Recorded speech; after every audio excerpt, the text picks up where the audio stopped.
all began in Pennsylvania in the late 1800s when Charles Taze Russell came under the influence of a Second Adventist preacher. Russell initiated his own Bible study class, a small group that would ultimately grow to become the Watchtower Bible and Tract Society. Borrowing directly from the prophetic speculations of Nelson Barber, a New York Second Adventist, Russell claimed that in 1799, the world had entered the time of the end. That in 1874, Jesus Christ had returned invisibly, and that the world would come to an end in the year 1914. In 1879, Russell, then 27 years of age, was so passionately convinced these prophetic dates were given by God that he sold his prosperous clothing business and struck out in a new direction.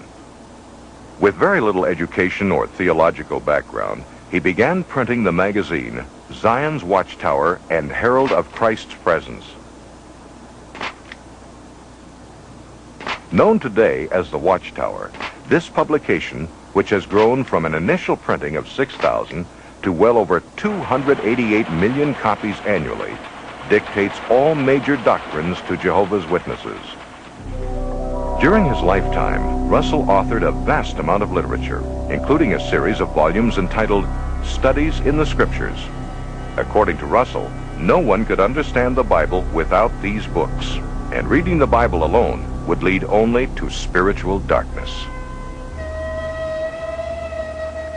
One of Russell's teachings was that Egypt's Great Pyramid was designed and placed there by God as his second witness next to the Bible. It would be an instrument to reveal his great plan of the ages for mankind. This measurement indicates the length of the year, the weight of the earth, the distance to the sun, etc. Russell believed his dates and chronology were confirmed by the measurements of the interior passageways of the Great Pyramid. According to Russell, the passageways verified 1914 as the year the world would end. Finally, 1914 came and went. Russell and his followers were not raptured from the earth, and the end had not come. John Knight, who was 15 years old at the time, remembers what came next. Well, when 1914 came, of course, we had to change our views, just like we had to change the views later. The date was pushed forward to 1915, then 1918. Certainly Armageddon was just around the corner. But in 1916, Charles Taze Russell died, sick, weary, and disappointed. A massive stone pyramid stands today at his gravesite as an embarrassing reminder of his false prophecies. Through hard-fisted, inside political manipulation, Joseph Franklin Rutherford, a Missouri lawyer who had given himself the title of judge, became the second president of the Watchtower Bible and Tract Society in 1917. In 1918, Judge Rutherford's lecture, entitled Millions Now Living Will Never Die, was the beginning of a worldwide recruiting effort called the Millions Campaign. Not too surprisingly, it proclaimed the coming destruction of the existing world. It would happen soon, in 1925. Based upon the promises set forth in the divine word, we must reach the positive and indisputable conclusion that millions now living will never die. In 1920, the Millions book was published. In it, Rutherford claimed the Bible proved that in 1925, Abraham, Isaac, Jacob, and other faithful men of old were to be resurrected, to rule henceforth as princes on the new paradise earth. Fully convinced that Rutherford's prophecy was true, many witnesses sold their homes and businesses and took to the road. Living in cars and trucks like itinerant peddlers, they spread the warning. As 1925 drew closer, some farmers even refused to plant crops because they believed the end was at hand. Finally, 1925 came, and as in 1914, nothing happened.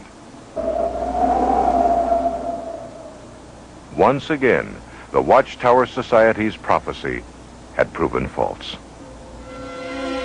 As Russell had done, Rutherford doggedly held to the story that the end was just around the corner. In 1929, the judge had this palatial mansion constructed. It was deeded to Abraham, Isaac, and Jacob, so they and other ancient worthies would have a place to live when they were resurrected. Located in an exclusive district of San Diego, it was given the name Beth Sarim, Hebrew for House of the Princes.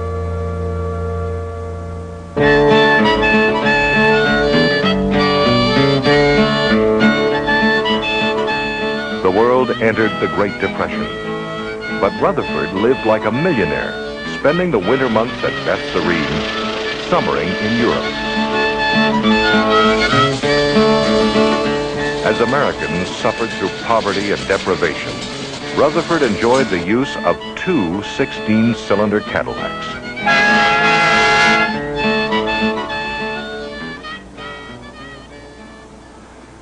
Under Rutherford, the Watchtower Bible and Tract Society became a well-oiled corporation.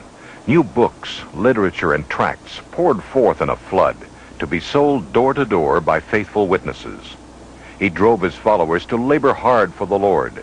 He advised young couples not to marry, but to put all their energies into proclaiming the kingdom. Even portable phonographs were utilized at the doorstep. Because the people have been induced to believe that Christianity and religion are the same thing. Around the world, zealous witnesses paraded in front of churches on Sunday mornings, bearing placards with the slogan, "Religion is a snare and a racket."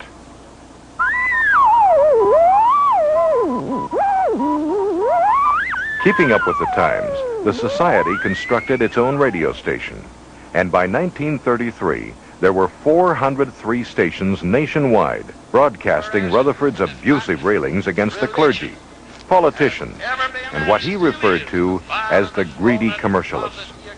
On the radio and in print, he continually stressed that the end of the world was just months away. The end finally came, but only for Rutherford. In 1942, he died at Beth Sarim, the house he had built as a luxurious testimony to God's name. In retrospect, perhaps the only testimony this lovely mansion ever gave was to the cash value of false prophecy. In 1948, the Society quietly sold the property, covering up an embarrassing chapter in its history. Today, most modern Jehovah's Witnesses are unaware that Beth Sarim ever existed. There is not one religious With Rutherford's organization on passing, earth the today flamboyant era of charismatic personalities passed as well.